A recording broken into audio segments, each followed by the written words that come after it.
Hi! Welcome back to my channel. ఈరోజు కథ నా ప్రణయ సఖి 16వ భాగాన్ని వినేద్దాం. అంటే మావయ్య చనిపోవడానికి కూడా అతనే కారణమా? అంది. హ్మ్. బిజినెస్‌లో నాన్నని ఎదుర్కోలేక నేను కూడా కొత్తగా బిజినెస్ స్టార్ట్ చేస్తే ఇక తనకి లాభాలు ఉండవు. వెనకపడిపోతాడని భయపడి ఒకే దెబ్బకి 2 పిట్టలన్నట్టు నాన్నని చంపితే అటు బిజినెస్‌లో ఇటు మానసికంగా నన్ను దెబ్బతీయాలనుకుని చేశాడు అని చెప్పాడు నిఖిలేష్. మరీ ఇంత దుర్మార్గమా? అనుకుంది ప్రత్యూష. మీరు అతని విషయంలో ఏం చేసినా నేనేమీ అనుకోను. సరే అవన్నీ నేను చూసుకుంటానులే గానీ, ఏమీ ఆలోచించకుండా ప్రశాంతంగా పడుకో. రేపటి ప్రత్యూష వేళ ఈ ప్రత్యూష మోములో ఆనందం కనపడాలి, దిగులుగా కాదు అన్నాడు. అని నిఖిలేష్ ఎద చప్పుడు లాలిపాటగా అతని కౌగిలి నేనున్నాను అనే భరోసాగా ఉండడంతో నిమిషాల్లో ప్రశాంతంగా నిద్రపోయింది ప్రత్యూష. ప్రత్యూష పూర్తిగా నిద్రపోయిందని అర్థమయ్యాక తనని సరిగ్గా పడుకోబెట్టి తను లెగిసి బయటికెళ్ళి చేయవలసిన పని చేసి వచ్చి ప్రత్యూష పక్కన హత్తుకుని పడుకున్నాడు. ఇక్కడ సురేష్ కుమార్ ఇంట్లో కోపంతో రగిలిపోతున్నారు తండ్రి కూతుర్లు. ఇంటికి రాగానే హాల్లో ఉన్న గ్లాస్ ఐటమ్స్ అన్నీ వెరగొట్టింది మనీష. కనీసం తనని ఆపే ప్రయత్నం కూడా చేయలేదు సురేష్ కుమార్. తనకి కోపంగా ఉంది, కానీ ఎలా తీర్చుకోవాలో తెలియటం లేదు. ఈ గోలకి ఛాయాదేవి, నీరజ్ బయటకొచ్చారు. ఏమైందన్నయ్యా? అంది ఛాయాదేవి. ఇంకా ఏం కావాలి? చెప్పిన పని చేయటం చేతకాని దద్దమ్మలను పెట్టుకున్నాను కదా, అందుకే ఇప్పుడు అనుభవిస్తున్నాను అన్నాడు కోపంగా. అది తననే అని తెలిసినా ఎవరి గురించి అన్నయ్య? అంది ఏమీ తెలియనట్టు. ఎవరి గురించో నేనెందుకంటాను, మీరుండగా అన్నాడు. అతని మాటలకి కోపం వచ్చినా తమాయించుకుని అసలు ఏమైంది అని అడిగింది ఛాయాదేవి. ఆ చిట్టి ఇక్కడే ఉంది, అది కూడా పెళ్లి చేసుకున్న వాడితో అన్నాడు. ఈలోపు మనీష, నో డాడ్, అది వాడి పెళ్ళంగా ఉండకూడదు. ఇంతవరకు వాడి పెళ్లిని అనౌన్స్ చేయలేదు, ఇక చేయకూడదు అంది ఆవేశంగా. ఇంతకు ఎవరు దాని మొగుడు? అంది ఛాయాదేవి. ఇంకా ఎవరు? ఆ నిఖిలేషే అంది మనీష కోపంగా. ఎవరు కాసేపేం మాట్లాడలేదు. వాడు నిఖిలేష్ అని నాకు తెలీదు. ఇప్పటి వరకు నేను వాణ్ణి చూడలేదు కూడా అన్నాడు నీరజ్. నీకు తెలియదంటే అర్థముంది, నువ్విక్కడ లేవు కాబట్టి. కానీ మీ అమ్మకి తెలీదా? ఎప్పుడు డబ్బు గురించి ఆరా తీసుకోవడం గాని, మన బిజినెస్ సర్కిల్లో ఉన్న వాళ్ళ గురించి, ముఖ్యంగా మనకి ఎదురొచ్చే వాళ్ళ గురించి కూడా తెలుసుకోకపోతే ఎలా? అన్నాడు గట్టిగా సురేష్ కుమార్. ఒక్క నిమిషం అతని కోపానికి జడిసింది ఛాయాదేవి.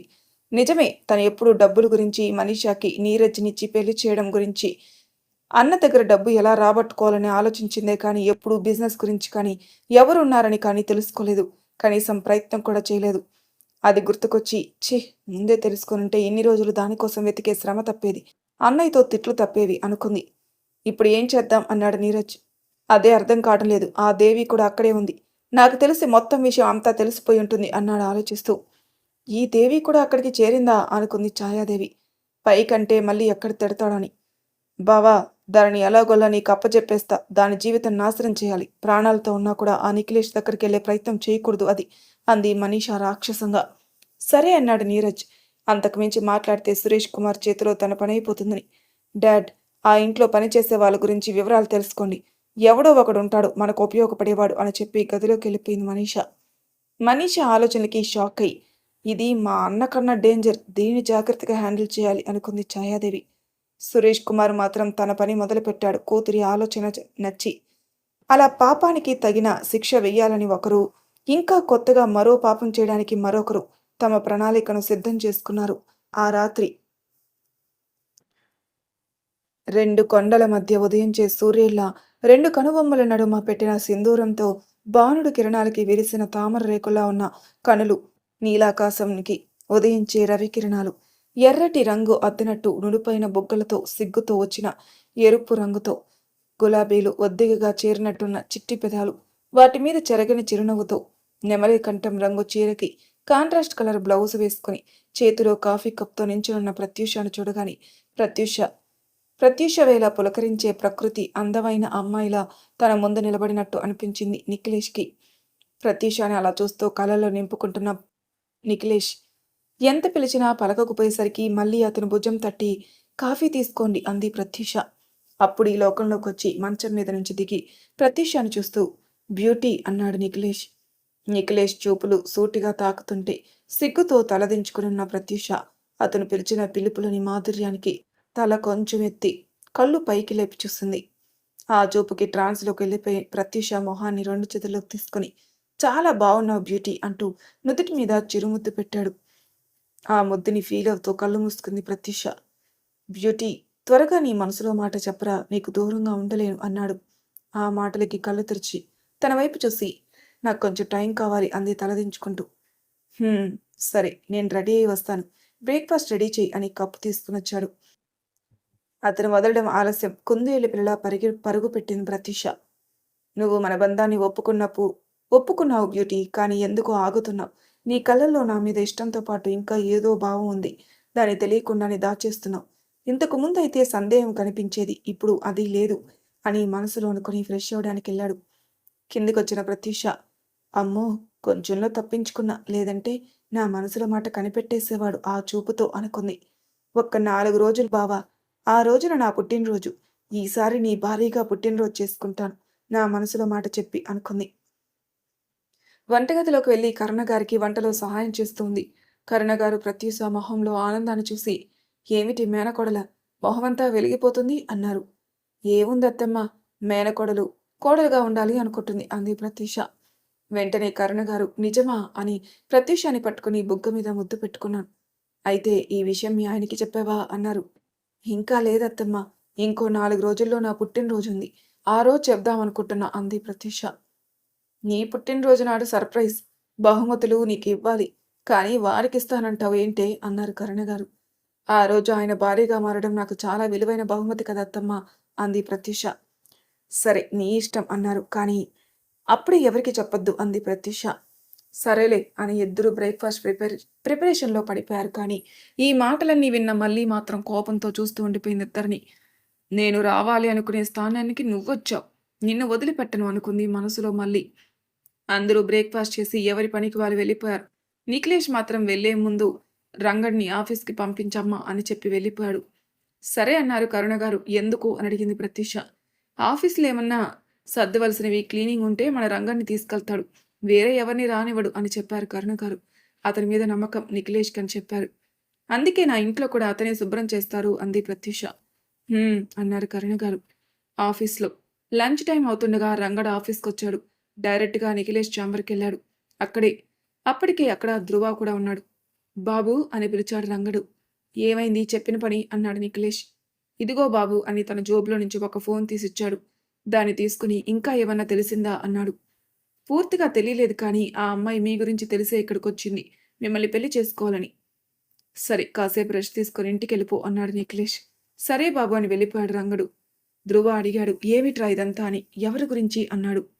మా ఇంటి వంట మనిషి మల్లి గురించి అన్నాడు నిఖిలేష్. మల్లీనా? తను నిన్ను పెళ్లి చేసుకోవాలనుకోవడం ఏంటిరా అన్నాడు. తను అసలు వంట మనిషే కాదు. తన బాడీ లాంగ్వేజ్ కానీ, బిహేవియర్ కానీ పని చేసుకునే వాళ్ళలా ఉండదు. అందుకే అనుమానం వచ్చింది. ఎంక్వైరీ చేద్దామనుకున్నా. కానీ ఈలోపు తన గురించి రంగడికి తెలిసింది అన్నాడు. ఎలా అన్నాడు ధ్రువ. ఒకరోజు రాత్రి అందరూ పడుకున్నాక మళ్ళీ గార్డెన్లోకి వెళ్ళి ఎవరితోనో మాట్లాడింది అని. ఆ రోజు జరిగిన సంభాషణ అంతా చెప్పాడు. అప్పుడే రంగడు చూశాడు. తర్వాత నాకు చెప్పాడు. ఒకరోజు రాత్రి ఒక ఆగారం ఫోన్ చేసింది. ఇంకో 2 కళ్ళు చూశాయని చెప్పాం కదా! అది ఈ ఇద్దరే. ఫోన్ చేసింది మళ్ళీ. చూసింది రంగడు. రంగడు ఇంట్లో పనిచేసేవాడైనా తనకి కొన్ని టెక్నిక్స్ నేర్పి ఇంట్లో వాళ్ళని చూసుకునే సెక్యూరిటీలా చేశాడు నిఖిలేష్. తన తండ్రిది మర్డర్ అని తెలిసి ఇంట్లో విషయాలు తెలియటం కోసం నమ్మకమైన మనిషిని ఇలా పెట్టుకున్నాడు. రంగడు కూడా చాలా నమ్మకంగా ఉంటూ తనకి ఏదైనా అనుమానం ఉంటే వెంటనే నిఖిలేష్‌కి చెప్తాడు. కానీ ఈ విషయం ధ్రువ, నిఖిలేష్‌కి తప్ప ఎవరికీ తెలీదు. ఇంట్లో జరిగే విషయాలు తెలుసుకోవడం కోసం అప్పుడప్పుడు రంగడిని ఆఫీస్‌కి క్లీనింగ్ కోసం తీసుకుని వెళ్తాడు. ఈ ఫోన్‌తో రాత్రి ఎవరితోనో మాట్లాడింది. ఈరోజు రేపటిలోగానో నా ముందుకు రావడానికి ప్రిపేర్ అయ్యింది. సో, ఇప్పుడు ఈ ఫోన్ నుంచి మనం కాల్ చేద్దాం. ఎవరో ఏమిటో తెలిసిపోతుంది అన్నాడు ధ్రువ. యెస్ నిఖిలేష్. యెస్ అంటాడు. మళ్ళీ ఫోన్ నుంచి కాల్ చేయగానే ఒక అమ్మాయి ఎత్తి, ఏంటి నీ సంగతి తెలిసి బయటికి గెంటేశారా? ఇప్పుడు ఫోన్ చేశావు? అయినా నీకు ముందే చెప్పాను. మా సార్ దగ్గర పిచ్చి వేషాలు వేయకని. నా మాట ఎందుకు వింటావు నువ్వు? ఇప్పటికైనా మించిపోయిందే లేదు. అక్కడ నిన్నెవరు గమనించకముందే వచ్చేయి నీతో అని మాట్లాడుతుంది. అదంతా వింటున్న నిఖిలేష్‌కి అవతల ఉన్నది ఎవరో అర్థమై ప్రియా అన్నాడు. అంతే. పాపం ప్రియ మ్యూట్ అయిపోయింది ఆ వాయిస్ విని. ప్రియ గుర్తుంది కదా! ఫస్ట్‌లో మన యాంగ్రీ మ్యాన్‌కి ప్రపోజ్ చేసి పనిష్మెంట్ కింద చెన్నై వెళ్ళిన క్యాండిడేటే. ఇప్పుడు నువ్వు చెప్పిన మనిషి గురించి నాకు డీటెయిల్స్ పూర్తిగా కావాలి అన్నాడు నిఖిలేష్ బేస్ వాయిస్‌తో. సార్ అది అని చెప్పడానికి భయపడింది ప్రియ. నీకేం ప్రాబ్లం లేదు చెప్పు అన్నాడు. వాయిస్‌లో నెమ్మది ఉన్న బేస్ మాత్రం తేడా రాలేదు. ప్రియ దగ్గర ప్రియ ప్రియని చెన్నై పంపించే తర్వాత తనకి ఆఫీస్ ఫ్లాట్‌లో ఉండడం తప్ప వేరే అవకాశం లేకుండా పోయింది. ఎందుకంటే తనకి బ్యాంక్ బ్యాలెన్స్ తక్కువ. అది ఎప్పుడు అవసరమవుతుందో అని జాగ్రత్తగా ఉంచుకోవడం తప్పలేదు. ముందు 2 నెలలు ఇబ్బంది పడినా వాళ్ళ నాన్న మాటలతో కొంచెం రియలైజేషన్ స్టార్ట్ అయింది. నువ్వు నీ జీతమంతా ఇంటికి పంపిస్తుంటే అందరూ ఆశ్చర్యపోతున్నారు తల్లి. ఈ కాలం పిల్లలు ఎవరు ఇలా ఇంటి బాధ్యతలు తీసుకోవడం లేదు. మీ అమ్మాయి మాత్రం అలా కాదు. చక్కగా పద్ధతిగా పెంచారు. కన్న వాళ్ళ కష్టం విలువ తెలిసేలా ఉంది మీ పెంపకం అని అందరూ అంటుంటే నాకు చాలా సంతోషంగా ఉంది తల్లి. నా బిడ్డ బంగారం అని అన్నారు. ఏదో గొప్ప కోసం సార్‌కి ప్రపోజ్ చేసినా సార్ నాకిచ్చింది శిక్ష కాదు మంచి గుణపాఠం అని అనుకుని అప్పటినుంచి తన కాన్సంట్రేషన్ అంతా కూడా జాబ్ మీద పెట్టి గుర్తింపు తెచ్చుకుంది. అలాంటి టైంలో ఒకసారి ఫ్రెండ్స్‌తో కెఫెటేరియాకి వెళ్ళిన ప్రియ అక్కడి వాళ్ళతో మాట్లాడుతూ అనుకోకుండా నిఖిలేష్‌కి ప్రపోజ్ చేయడం దగ్గర నుంచి ఇక్కడి వరకు రావటం వరకు చెప్పింది. ఆ ఫ్రెండ్స్‌లో ఒక అమ్మాయి కజిన్ అంట విని. "హ్మ్. నీకెవరికీ తెలీదు. ఇలాంటి వాళ్ళ ఫీలింగ్స్‌ని బయట పెట్టరు. మనం పెట్టేలా చెయ్యాలి. అప్పుడు మనం మనం కాదు వాళ్ళే వచ్చి మనకు ప్రపోజ్ చేస్తారని" పొగరుగా చెప్పింది. తనే నీతు. వెంటనే ప్రియ అందరి గురించి నాకు తెలీదు. మా సార్ మాత్రం అలాంటి వారు కాదంది. అయితే విను. నేను మీ సార్ దగ్గరికెళ్ళి ఆయనకి ఫీలింగ్స్ కలిగించి నాకు ప్రపోజ్ చేసేలా చేస్తానంది నీతు. హేయ్! నీకేమైనా పిచ్చా? అలా అంటున్నావు? ఆయన సైలెంట్‌గా ఉన్నంత సేపే. లేదంటే మనం ఈ వారం ఆ కోపాన్ని తట్టుకోలేం. తెలియక చేస్తే పొరపాటని మందలించి వదిలేస్తారు. కావాలని చేస్తే మాత్రం సార్ రియాక్షన్ ఊహించలేం అంది కంగారుగా ప్రియ. అది మీలాంటి వాళ్ళకి. నాలాంటి అందం, ఆస్తి ఉన్న వాళ్ళకి కాదు అంది. తర్వాత నేను తనని కలవలేదు సార్. మొన్న ఒకరోజు ఫోన్ చేసి, ఎవరో వరసైన వాళ్ళు ఉన్నారని, మీరు పెళ్ళికి ఒప్పుకున్నారని, ఇప్పుడు తన మీద మీ దృష్టి పడేలా చేసుకుని, ఒక 4, 5 నెలల్లో మీతో ప్రపోజ్ చేయించుకుని, పెళ్లి కూడా ఫిక్స్ చేయించుకుంటా అన్నట్టు చెప్పింది. రాత్రి ఫోన్ చేసి మీకు పెళ్లి అయిపోయిందని, ఏదో గొడవ అది ఇది అని చెప్తుంటే, నాకు ఇంకోసారి ఫోన్ చేస్తే నేను నీ గురించి సార్‌కి చెప్తానన్నాను. ఇప్పుడు చేసేసరికి వచ్చేసిందేమో అనుకున్నాను సార్ అని చెప్పింది భయపడుతూ. ఓకే. నువ్వు ఇంకా తన గురించి ఏం ఆలోచించొద్దు. తన ఫోన్ కూడా లిఫ్ట్ చేయొద్దు. ఓకే. సరే సార్ అంది Priya. And one more thing. నాకు తెలిసిన విషయం తనకి తెలియడానికి వీల్లేదు అన్నాడు. చెప్పటానికి సౌమ్యంగానే ఉన్నా, వినడానికి మాత్రం భయం కలిగించేలా ఉంది ఆ గొంతు. సరే సార్ అని పెట్టేసింది ప్రియకి చెమటలు తుడుచుకుంటూ. ఇప్పుడు ఏం చేద్దాం బావా అన్నాడు ధ్రువ. ముందు ఆ సురేష్ కుమార్ మన టార్గెట్. ఇలాంటి గులకరాల గురించి ఆలోచించాల్సిన అవసరం లేదు. నా ముందుకొచ్చినప్పుడు చూద్దాం అని అన్నాడు నిఖిలేష్. పిన్ని చెప్పినట్టు ఆ లాయర్‌ని కలవాలి కానీ, మనం డైరెక్ట్‌గా పని మొదలుపెడితే ఆ సురేష్ కుమార్ లాయర్ దగ్గర నుంచి డాక్యుమెంట్ కోసం ఏదైనా చేస్తాడు. సో, మనం స్టెప్ తీసుకున్నట్టు తెలియకూడదు. అందుకే అక్కడ నీకు నమ్మకమైన వారిని పంపించి, ఆ లాయర్‌ని ఇక్కడికి తీసుకొని రమ్మను విత్ డాక్యుమెంట్ అన్నాడు నిఖిలేష్. సరే అని కొంచెంసేపు ఏం చేయాలని మాట్లాడుకొని ధృవ స్టేషన్‌కి వెళ్ళిపోతే, నిఖిలేష్ ఆఫీస్‌లో బిజీ అయిపోయాడు. సురేష్ కుమార్ ఇంట్లో. మనీషా చెప్పినట్టు నిఖిలేష్ ఇంట్లో పని వాళ్ళ గురించి ఆరా తీశాడు నీరజ్. ఎవరూ కూడా వేటికి లొంగే రకాలుగా కనిపించలేదు. వాళ్ళందరూ ఎప్పటినుంచో నమ్మకంగా ఉండడం వల్ల నీరజ్ వాళ్ళకి అవకాశం కుదరలేదు. ఇక ఆఖరణ మళ్ళీ మిగిలింది. వచ్చి 2 లేదా 3 నెలలవ్వడంతో తన సైడ్ నుంచి ప్రయత్నం చేయాలనుకుని ఎప్పుడు అవకాశం దొరుకుతుందా అని ఎదురు చూస్తున్నాడు నిఖిలేష్ ఇంటికి కొంత దూరంలో. అదే టైంలో కావాల్సినవి తెచ్చుకోవాలి. పర్సనల్ అని చెప్పి బయటకొచ్చింది మళ్ళీ అదే నీతు. తనని ఫాలో అయ్యి చూస్తే కొంత దూరం వెళ్ళాక తన దగ్గరున్న సంచిలో నుంచి ఫోన్ తీసి వాళ్ళ పేరెంట్స్‌కి కాల్ చేసింది. తనిక్కడ ఒకరిని ఇష్టపడ్డాను. పేరు నిఖిలేష్ అని చెప్పి, తన డీటెయిల్స్ అన్నీ చెప్పి రేపు రమ్మని చెప్పింది. వాళ్ళకి ఒక్కటే కూతురవడం వల్ల గారాబం చేశారు బాగా. తను ఇది కావాలి అని అడిగితే ఖచ్చితంగా ఇవ్వాల్సిందే. లేకపోతే ఊరుకోదు. అందుకే వాళ్ళు కూడా ఒప్పుకున్నారు. ఇదంతా విన్న నీరజ్, దీనితో మన పని ఈజీగా చేయించుకోవచ్చు అనుకుని తన దగ్గరికెళ్ళి హలో మిస్ అన్నాడు. నీరజ్ వైపు చూసింది నీతు. మీరు ఆ నిఖిలేష్‌ని పెళ్లి చేసుకోవాలంటే నేనొక పని చెప్తాను చేస్తారా అన్నాడు. నువ్వు చెప్పింది నేనెందుకు చేయాలి అంది నీతు. నిజమే. ఎందుకు చెయ్యాలి? చెయ్యకూడదు కదా అని వంకరగా నవ్వి, నువ్విప్పుడు మాట్లాడిందంతా నేను విన్నాను. నాకు కావాల్సింది ఆ ఇంట్లో ఉంది. అది నా చేతికొస్తే నిఖిలేష్‌ని పెళ్లి చేసుకోవడం నీకు తేలిక అన్నాడు. అంటే అంది నీతు. ఏముంది?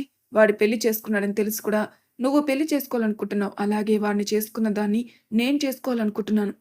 మనం ఒకరికొకరం సహాయం చేసుకుంటే మంచిది. లేదు అన్నావనుకో, ఇప్పుడు నువ్వు మాట్లాడిందంతా నేను నిఖిలేష్‌కి చెప్తా. అప్పుడు పరిస్థితి ఏమిటో నువ్వే ఆలోచించుకో అన్నాడు. సరేలే. ఏదైనా నాకెందుకు అతనితో పెళ్లి కావాలి అనుకుని సరే అంది నీతు. సరే నీకు ఏం చేయాలో సాయంత్రం చెప్తాను. గుడికొచ్చేయ్ అని చెప్పి వెళ్ళిపోయాడు నీరజ్. ఇంటికెళ్ళిన నీరజ్ తమ పని అయిపోవచ్చిందని చెప్పాడు మనీషాతో. ఏం జరిగిందని అడిగిన మనీషాకి నీతు గురించి తనతో మాట్లాడిన దాని గురించి చెప్పాడు. వెంటనే నీరజ్ చెంప మీద కొట్టింది మనీష. అసలు నీకేమీ చేత కాదా? నేను పెళ్లి చేసుకోవాల్సిన వాడిని ఎవరికో ఇచ్చి చేస్తానని చెప్తావా? నాకు వరుసకి అక్కయిన దాన్ని అడ్డు తొలగించుకోవాలని నేను చూస్తుంటే నువ్వు చేసిన పని ఏంటి? అని ఆవేశంతో ఊగిపోతూ ఇంకో దెబ్బేసింది. నీరజ్‌కి కోపం పీక్స్‌లోకెళ్ళినా తమాయించుకుని, చూడు మనీషా, దాన్ని ఉపయోగించుకొని అక్కడున్న చిట్టిని బయటికి తీసుకొనొస్తాం. తర్వాత అదెవరో మనమెవరో. అదేమన్నా అడ్డుపడితే మనం చేసినా కానీ దాని నెత్తి మీద వస్తే మనం సేఫ్. అందుకే ఇలా చెప్పాను అన్నాడు. సరే అయితే ఇప్పుడు ప్లాన్ ఏంటి? అంది మనీష. సింపుల్. చిట్టిని కిడ్నాప్ చేయడం అన్నాడు. సరే. దాన్ని కిడ్నాప్ చేస్తున్నప్పుడు నువ్వు ఆ చుట్టుపక్కల ఉండకు.